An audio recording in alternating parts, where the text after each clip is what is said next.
लेकिन boss Picasso ने मुदाखलत से पाक एशिया सिक्योरिटी सर्विस को ग्राउंड मिशन के बारे में अहम मालूमात हासिल हो गईं।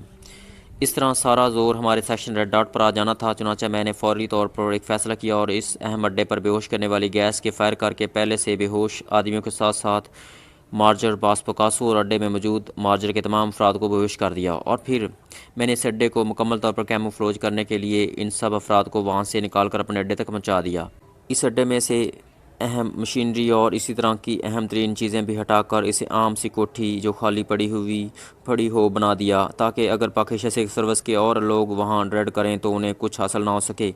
अब ये सब लोग हमारे अड्डे में बेहोशी के आलम में मौजूद हैं और मैं आपके पास इसलिए आया हूँ कि अगर आप चाहें तो बराह रास्त मार्शल आटूफ से या रेड आर्मी के चीफ से बात करके इस सारी सूरत को डिस्कस कर लें, क्योंकि मुझे महसूस हो रहा है कि अगर यहाँ पिकासो और मदाम तकानो की तरह के इक़दाम किए जाते रहे तो ना यहाँ ग्रांड मिशन रहेगा और ना ही रेड डॉट का वजूद रहेगा। क्योंकि पाक एशिया सिक्योरिटी सर्विस इंतहाई तेज़ रफ्तारी से आगे बढ़ रही है। उन्होंने पहले मदाम तकानो को ट्रेस किया, फिर मदाम तकानो की मदद से उन्होंने नाकोफ को ट्रेस कर लिया। मदाम तकानो और नाकोफ के बाद उन्होंने ग्रांड मिशन का स्पेशल पॉइंट ट्रेस कर लिया। अब आप खुद सोचें कि जब ग्रांड मिशन ट्रेस हो जाएगा फिर रेड डॉट की क्या पोजीशन रह जाएगी। जॉर्ज ने कहा, ओ तुम दुरुस्त कह रहे हो, लेकिन चीफ को हमने ये बता दिया कि हमने उसकी इस तरह उसकी जासूसी करके उन्हें बेहोश किया है तो वो यकीनन नाराज़ हो जाएगा, इसलिए हमें कोई ऐसी कहानी सुनानी पड़ेगी जिससे बात बन जाए।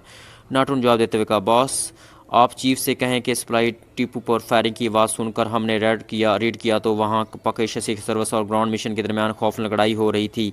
इस पर हमने फौरी तौर पर बेहोश कर देने वाली गैस फायर करके इन्हें बेहोश करके वहाँ से निकाल लिया। अब जैसा चीफ हुक्म करें वैसा ही किया जाए। जॉर्ज ने फ़ौरन ही तजवीज़ पेश करते हुए कहा, ठीक है। नाटू ने होंठ पींचते हुए कहा और फिर उसने इंटरकॉम का रिसीवर उठाया और एक नंबर प्रेस कर दिया। यस बॉस, दूसरी तरफ से जवाब दिया गया। स्पेशल ट्रांसमीटर मेरे कमरे में भिजवा दो। नाटू ने तेज़ लहजे में कहा और रिसीवर रख दिया। चंद लम्हों बाद दरवाज़ा खुला और एक नौजवान अंदर दाखिल हुआ। उसके हाथ में एक बड़ा सा ट्रांसमीटर था। उसने ट्रांसमीटर मेज़ पर रखा और नाटू के इशारे पर वापस चला गया। नाटू ने उस पर मखसूस फ्रिक्वेंसी एडजस्ट करनी शुरू कर दी। चंद लम्हों बाद जब उसने ट्रांसमीटर ऑन किया तो उसमें से टूं टूं की मखसूस आवाज़ें सुनाई देने लगीं। Hello hello, Naatu calling chief, over. Naatu ने बार बार यही फिक्रा दोहराना शुरू कर दिया। Yes chief, attending you, over. थोड़ी देर बाद चीफ की करख्त आवाज़ सुनाई दी। चीफ, एक अहम इतला आपको देनी है ताकि आपसे उस बारे में मज़ीद अकामत लिए जा सकें, ओवर। नाटू ने मौदमाना लहजे में कहा, कैसी इतला, ओवर। ठीक है, तुम्हारी कारकर्दगी वाकई इंतहाई बरमौका साबित होती है और मुझे बेहद खुशी है कि तुम और तुम्हारा ग्रुप हर पहलू का ख्याल रखते हैं, ओवर। चीफ ने जवाब दिया और नाटू का चेहरा मुसरत से खिल उठा जब कि जॉर्ज ने होंठ पींच लिए। बॉस, मेरा असिस्टेंट जॉर्ज इस मामले में बेहद फाल आदमी है। उसने हमेशा हर पहलू को सामने रख कर काम किया है और ये काम भी जॉर्ज का ही है, ओवर। नाटू ने जॉर्ज को होंठ पींचते देखकर कहा, गुड शो, वाकई जॉर्ज बहुत तेज़ आदमी है। मैं इस मिशन के बाद उसकी तरक्की कर दूंगा, ओवर। दूसरी तरफ से चीफ ने कहा और उसके इस बार जॉर्ज का सता हुआ चेहरा फूल की तरह खिल उठा। उसने सर झुकाकर नाटू का शुक्रिया अदा किया। अब क्या हुक्म है चीफ, ओवर।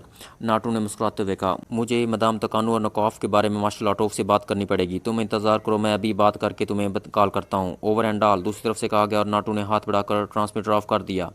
बहुत शुक्रिया बॉस, आपने मेरी बात करके मुझे ख़रीद लिया है। आप वाकई इंसाफ पसंद हैं, जॉर्ज ने इंतहाई तशकुराना लहजे में कहा। तुम्हारी कारकर्दगी का तुम्हें इनाम भी तो मिलना चाहिए, जॉर्ज, नाटू ने मुस्कुराते हुए जवाब दिया। मेरा ख्याल है बॉस कि मार्शल आर्टोफ अब मदाम तकानो और नकोफ दोनों को वापस बुला लेगा और चीफ पिकासो और उसके ग्रुप को भी वापस बुला लेगा। इस तरह ग्राउंड मिशन और रेड डॉट और पाक एशिया सिक्योरिटी सर्विस का खात्मा, तीनों मिशन हमें सौंप दिए जाएंगे और ये हमारे लिए बहुत बड़ा क्रेडिट होगा, जॉर्ज ने राय देते हुए कहा। अगर ऐसी बात है जॉर्ज तो फिर ग्राउंड मिशन का चार्ज तुम संभाल लेना, नाटू ने जवाब देते हुए कहा। आप कतई बेफिक्र रहें बॉस, मैं तीनों को ऐसे कंट्रोल करूंगा कि पूरे रूसिया में हमारे सेक्शन की बर्तरी तस्लीम कर ली जाएगी, जॉर्ज ने मुस्कुराते हुए कहा। फिर तकरीबन 15-20 मिनट के इंतजार के बाद ट्रांसमीटर में से कॉल आनी शुरू हो गई। नाटू ने जल्दी से हाथ बढ़ाकर ट्रांसमीटर ऑन कर दिया और ट्रांसमीटर से निकलने वाली टूं टूं की आवाज़ पर चीफ की आवाज़ गालब आ गई। Hello chief, calling Naatu, over. Chief ने तेज़ लहजे में कहा। यस चीफ, नाटू बोल रहा हूँ, ओवर। नाटू ने मौदबाना लहजे में जवाब देते हुए कहा। नाटू, मैंने मार्शल आर्टोफ से बात कर ली और मदाम तकानो और नकूफ की इस बुरी कारकर्दगी पर मार्शल आर्टोफ बेहद नाराज़ हैं। उन्होंने फैसला किया कि मदान तकानो और नकोफ को वहीं गोली से उड़ा दिया जाए। उसके साथ ही उन्होंने मुझे भी हुक्म दिया है कि मैं नकोफ और उसके ग्रुप के चीफ को भी गोलियों से उड़ा दूं। मार्शल आर्टोफ की नज़रों में बुरी कारकर्दगी का दूसरा नाम मौत है। चुनांचे मैं तुम्हें हुक्म दे रहा हूं कि तुम फौरी तौर पर मदाम तकानो, नकोफ, पिकासो और उसके असिस्टेंट मार्जर को गोली से उड़ा दो। और सुनो, अब ग्रांड मिशन रेड डॉट और पकेशिया सीक्रेट सर्विस के खात्मे का मिशन तुम्हारी सरकर्दगी में मुकम्मल होगा। पकासू ग्रुप भी अब तुम्हारी सरकर्दगी में काम करेगा। मदाम तुकानू के ग्रुप को फ़ौरन वापसी के हुकामात दे दो।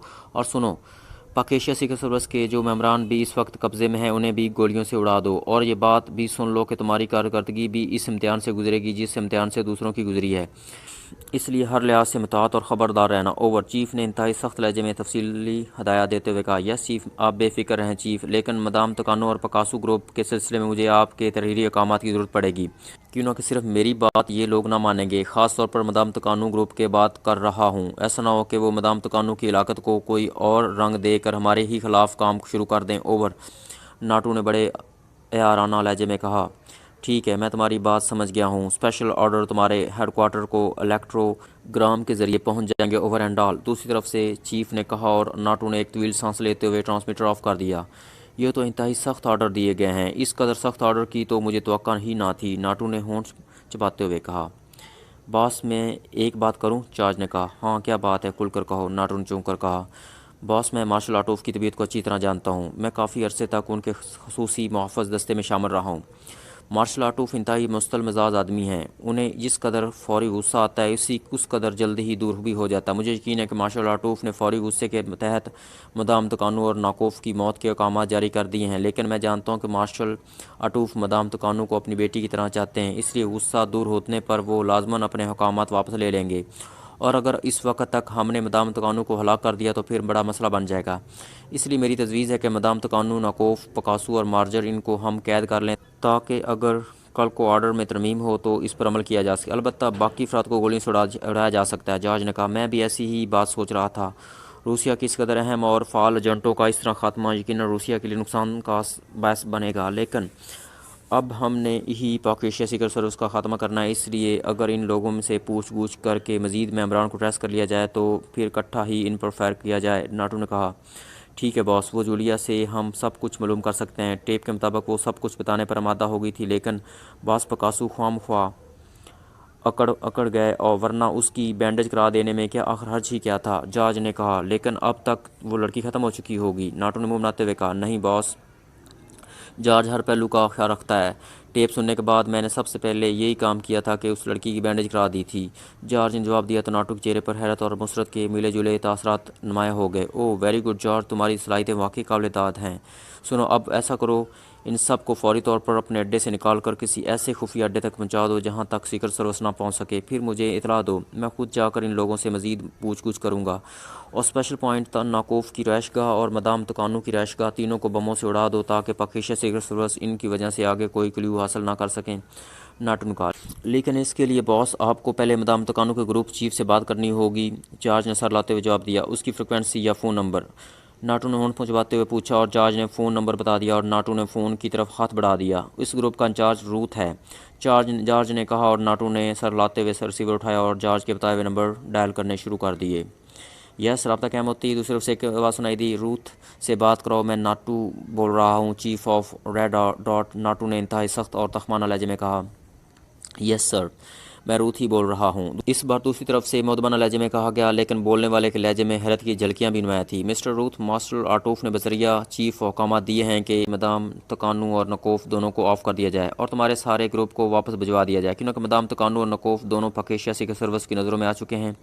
तुम्हें खुद मालूम हो गया होगा कि पकेशिया सीक्रेट सर्विस के 2 एजेंट, एक गैर मुल्की औरत और एक मुकामी मर्द, कार में सवार होकर रेड रोज़ कॉलोनी में मदाम तुकानू की रैशगाह कोठी नंबर 81 पर पहुंचे थे, जिन्हें मदाम तुकानू ने तुम्हारे ग्रुप की मदद से बेहोश करके अगवा किया था। उसके बाद मदाम तुकानू उन्हें लेकर मजाफात में नाकोफ की रैशगाह पर पहुंची, लेकिन पकेशिया सीक्रेट सर्विस उनका ताक़ब कर रही थी और इन दोनों एजेंटों को उन्होंने चारे के तौर पर आगे बढ़ाया और था, और इन पकेशिया एजेंटों ने मदाम तुकानू और नकोफ दोनों को बेहोश करके गिरफ्तार कर लिया, लेकिन मेरे ग्रुप ने फौरी मुदाखलत करके इन सब को कवर कर लिया।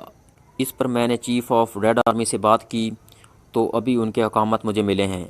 अब मैं ओवरऑल इंचार्ज हूँ। इनके इलेक्ट्रोग्राम हकामात मसूल हो जाएंगे जो तुम्हें भिजवा दिए जाएंगे, लेकिन चूँकि मदाम तुकानू की रैशगाह पकेशिया सीक्रेट सर्विस की नज़रों में आ चुकी है, इसलिए मैंने फौरी तौर पर इसे बमों से उड़ा देने का फैसला किया है। मेरे आदमी ये ऑपरेशन करेंगे और आपने कोई मुदाखलत नहीं करनी। नाटो ने इंतहाई सख्त लहजे में कहा। ठीक है सर, आप ज़िम्मेदार अफीसर हैं, इसलिए ज़ाहिर है आप गैर ज़िम्मेदाराना काम नहीं कर सकते। बहरहाल हमारी वापसी ऑर्डर मसूल होने पर ही हो सकती है। रूथ ने जवाब दिया। ओके, ऑर्डर तुम तक पहुँच जाएंगे, लेकिन ऑर्डर पहुंचने तक तुमने किसी किस्म की कोई हरकत नहीं करनी, ताकि कहीं पाक एशिया सीक्रेट सर्विस तुम्हारा क्लू ना हासिल कर ले। इस सूरत में पूरे ग्रुप को भी मौत की सज़ा दी जा सकती है। नाटो का लहजा और ज़्यादा सख्त हो गया। ठीक है सर, मैं समझता हूँ, आप बेफिक्र रहें, आपके अहकामात की मुकम्मल तमील होगी, दूसरी तरफ से कहा गया, और नाटो ने ओके कहकर रिसीवर रख दिया। अब तुम ऑपरेशन शुरू कर दो चार्ज, और फिर मुझे इतला दो ताकि इन एजेंटों से पूछ करने के बाद हम फौरी तौर पर हरकत में आ सकें। लेकिन सुनो, वहाँ अपने साथ सिर्फ ब्लैक को रखना, तुम दोनों के अलावा तीसरा आदमी वहाँ नहीं होना चाहिए, ताकि हमारा प्रोग्राम राज रह सके। नाटो ने रिसीवर रखने के बाद कहा।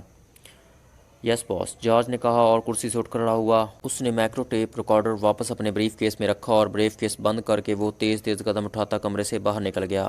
दरवाज़ा जॉर्ज के औकब में बंद होते ही नाटो कुर्सी से उठा और तेज़ तेज़ कदम उठाता उकबी तरफ एक दरवाजे की तरफ बढ़ गया। दरवाज़ा खोलकर वो दूसरी तरफ बने हुए एक छोटे से कमरे में दाखिल हुआ और फिर सीधा एक साइड पर मौजूद अलमारी की तरफ बढ़ गया। उसने अलमारी खोली और उसके अंदर रखा हुआ नीले रंग का चौकोर डब्बा उठाकर उसे कमरे के दरमियान में रखी हुई मेज़ पर रख कर वो साइड पर मौजूद कुर्सी पर बैठ गया। डब्बे पर मौजूद बटनों को इसने तेज़ी से प्रेस किया तो नीले डब्बे से साएँ साएँ की तेज़ आवाज़ें निकलने लगीं। Hello hello, Naatu calling over. Naatu ने तेज़ लहजे में कहा। Yes boss, black attending you over. एक तख्त सी आवाज़ सुनाई दी। ब्लैक, जॉर्ज को मैंने चंद हदायत दी हैं, वो इन हदायत पर अमल करने के लिए तुम्हें साथ ले जाएगा। मैंने उसे कह दिया है कि ख्याल रखना कि तुम्हारे अलावा वो किसी को साथ न ले जाए।